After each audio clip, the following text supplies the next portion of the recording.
Bom dia, turma do 8º ano.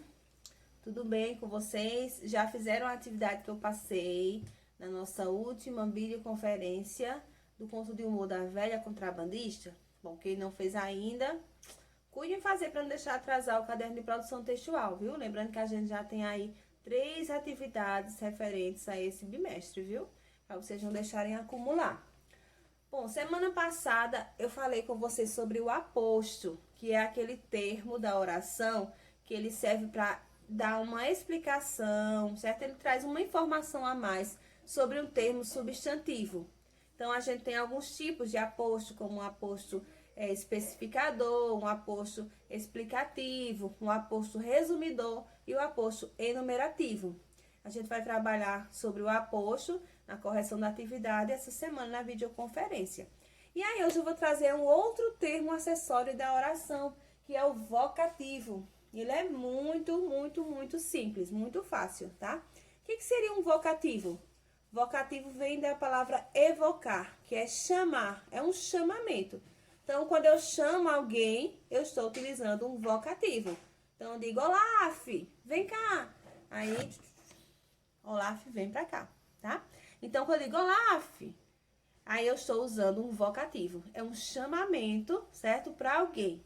Então, quando eu chamo uma pessoa lá na rua, que eu dou um grito, digo o nome dela, ou um apelido que eu utilizo para chamar alguém, então, eu uso um vocativo. Então, o vocativo, ele é um termo que ele precisa estar isolado na oração. Como assim isolado? Eu preciso de um sinal de pontuação, tá? Como, por exemplo, se eu disser, Olaf, vem cá. Certo? Eu preciso colocar aqui uma vírgula para isolar esse meu vocativo. Porque, olha só, se eu não utilizar vírgula, a frase vai ficar a seguinte, Olaf, vem cá. Eu estou dizendo que Olaf veio cá, entendeu? Então, não estou chamando mais ele. Então, deixa de ser um vocativo. Então, é obrigatório, certo? Obrigatório que tenha um sinal de pontuação para isolar, para separar, certo? O vocativo do restante da frase, tá? Esse sinal de pontuação pode ser uma vírgula, pode ser até uma exclamação, quando você fala com uma maior ênfase. Pode ser também, mas a vírgula é realmente o sinal de pontuação mais comum que a gente utiliza para isolar o vocativo. Então, a gente vai fazer as atividades referentes da página 99 a 101. Vou explicar a primeira parte e é importante que durante a explicação vocês realmente vão fazendo a atividade. Não deixem para fazer a atividade só quando terminar toda a explicação. E também não fiquem pulando aí sem assistir aos vídeos, porque é por isso que surgem as grandes dificuldades, tá? Porque não estão assistindo os vídeos direitinho. Então, eu vou explicando direitinho cada questão, vocês já vão ó, com o caderno, pega o caderno de gramática, já coloca o cabeçalho, já coloca esse título aqui, certo? Não é para colocar o título atividade, não, o título é esse, certo? Coloca o título e aí vai respondendo, certo? Eu vou explicando, vocês vão respondendo, vai dando pausa, vai voltando o vídeo. Quando for no final dessa primeira parte, que eu explico a tarefa toda, aí vocês vão fazer uma tarefa vocês sozinhos. E além da tarefa que tem no livro, vocês vão ter uma tarefa extra, que é de uma folha, que tá lá na escola para vocês pegarem, certo? Ela vai ser impressa ou então tá no material complementar também do portal, se alguém quiser imprimir em casa. Vocês respondem, pode responder no verso da folha e mandar a foto também para mim. Ou então, se quiserem fazer um caderno, vocês colocam o título, aposto de vocativo, né? Atividade complementar e respondem no caderno. A tarefinha da folha, ela é sobre aposto e vocativo. Não é só sobre vocativo, não, viu? Porque aposto e vocativo a gente sempre trabalha junto. Bom, então vamos lá. Aqui tem um trecho do conto Plebiscito, que vocês ainda vão fazer atividade sobre ele, certo? Então, eu vou ler aqui pra vocês esse trecho. De repente, o menino levanta a cabeça e pergunta, papai, o que é plebiscito? O senhor Rodrigues fecha os olhos imediatamente para fingir que dorme. O menino insiste. Papai? Pausa. Papai? Dona Bernardina intervém. Ó, seu Rodrigues, mandou que está lhe chamando. Não durma depois do jantar, que lhe faz mal. O senhor Rodrigues não tem remédio se não abrir os olhos. que desejam vocês? Eu queria que papai me dissesse o que é plebiscito. Ora essa, rapaz. Então tu vais fazer 12 anos e não sabes ainda o que é plebiscito? Se soubesse, não perguntava. O senhor Rodrigues volta-se para a dona Bernardina, que continua muito ocupada com a gaiola. Ó, senhora, o pequeno não sabe o que é plebiscito. Então, vocês vão entender direitinho o contexto dessa história quando fizerem a atividade referente a ela, certo? Então, com que objetivo o filho utiliza a palavra papai na fala? Papai, que é plebiscito? Então, quando ele diz papai, ele está querendo fazer o quê? Certo? Então, vocês vão colocar aí na letra A. Que palavra o pai emprega para se dirigir ao filho? Certo? Então, a gente sempre utiliza alguma palavra, alguma expressão para se dirigir a outras pessoas. Meu filho, certo? Fulano, utiliza o nome, né, da pessoa, né? Então, o que ele utilizou aqui para se dirigir ao filho? Analisar a forma como o senhor e a dona Bernardina se dirigem um ao outro, o senhor Rodrigues e a dona Bernardina. O que é possível perceber no tratamento entre eles? O que levou você a essa conclusão, certo? Então, observe a maneira como eles falam um com o outro, como eles chamam um e o outro, né? Eu vou falar aqui, que vocês vão analisar aqui dentro do texto. Então, observando a maneira como eles tratam um e o outro, como é que eles chamam, vocês vão dizer como é a relação entre eles, como é esse tratamento entre eles, tá bom? Então, o vocativo é o termo da oração utilizado pelo locutor para chamar ou interpelar o seu interlocutor. Então, a gente usa o vocativo para chamar o nosso ouvinte, tá bom? Geralmente, ele é um substantivo, como no caso aqui, ó, um substantivo próprio, isolado por um sinal de pontuação, podendo ou não ser acompanhado de outras palavras. Por exemplo, quando eu digo assim, meu filho. Então, ó, o núcleo desse vocativo é um substantivo filho. Mas aí, junto a filho, eu tenho outra palavra que é meu, né? Um pronome possessivo, que está ali acompanhando. Mas a palavra mais importante é o substantivo. Aí, na letra D, certo? Cuidado para não passar batido aqui, que aqui tem uma letrinha D aqui no final.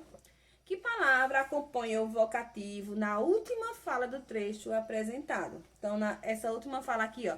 Ó, senhora, o pequeno não sabe o que é plebiscito. Então, vocês identifiquem aí qual é o vocativo e vão dizer que palavra acompanha, certo? Esse vocativo. E que efeito de sentido essa palavra provoca na fala.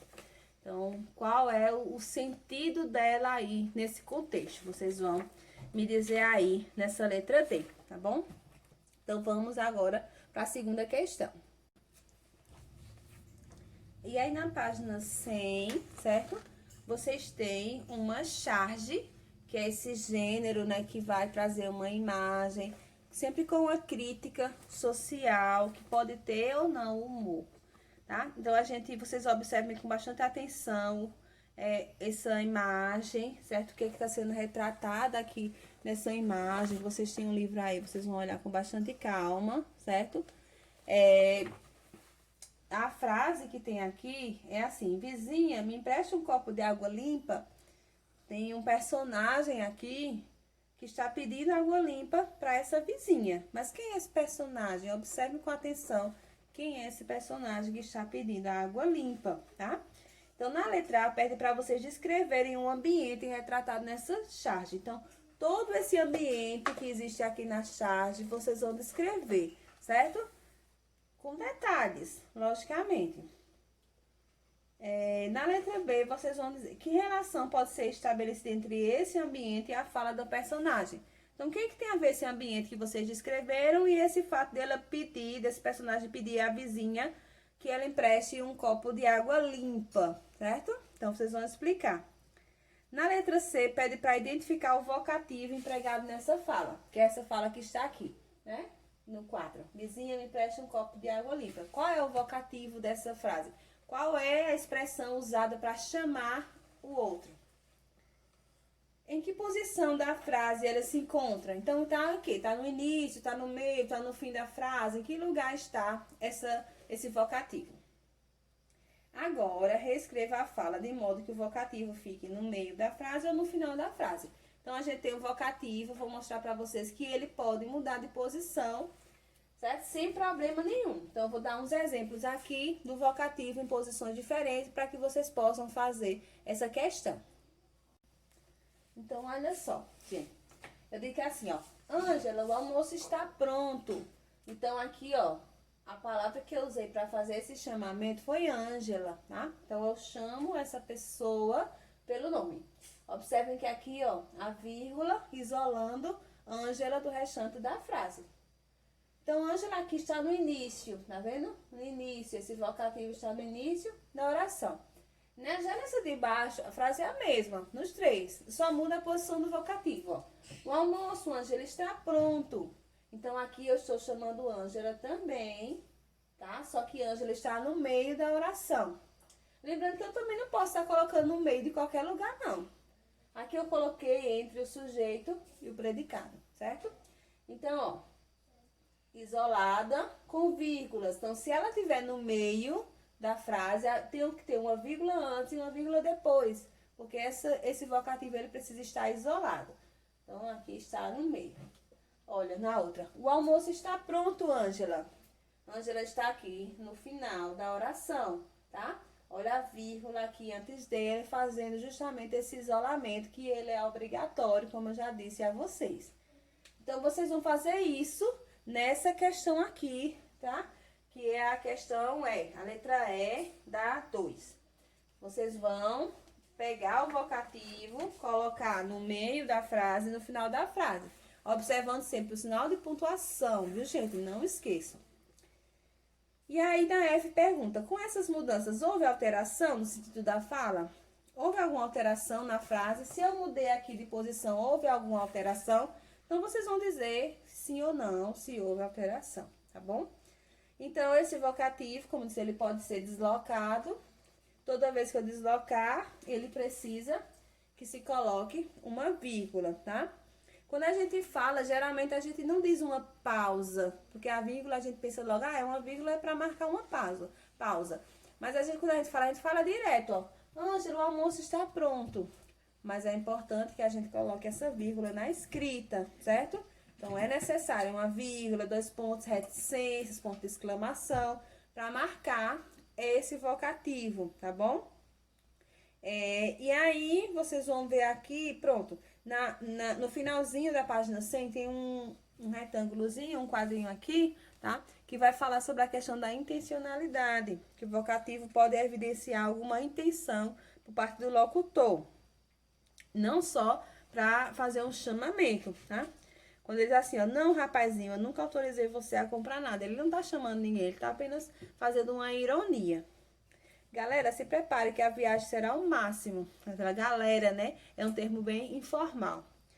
Precisa de ajuda, senhor? Aí já demonstra um respeito, não é isso? Então, pensando nesse vocativo, acho que vocês viram que é super fácil. Fazendo essa primeira parte, vocês pulam a linha do caderno e vão responder a atividade que está na página 101. Ela é curtinha, são só 2 questões, certo? Aqui, a página 101. Posso passar então? E aí, além dessa atividade do livro, vocês vão receber essa folhinha, certo? Quem for pegar lá na escola, quem for imprimir em casa, é apenas uma folha. É uma atividade pequena também, de apenas 2 questões, certo? Sobre aposto e vocativo. Então, vocês vão responder essa atividade também no caderno, ou então pode ser no verso da folha. Não importa até responder e mandar para mim essas respostas dessa atividade, tá bom? Então, foi essa atividade de hoje. Vocês vão responder rapidinho, bem tranquilo. E a gente se encontra durante a semana, né, nas nossas videoconferências, tá bom? Beijão. Tchau, tchau.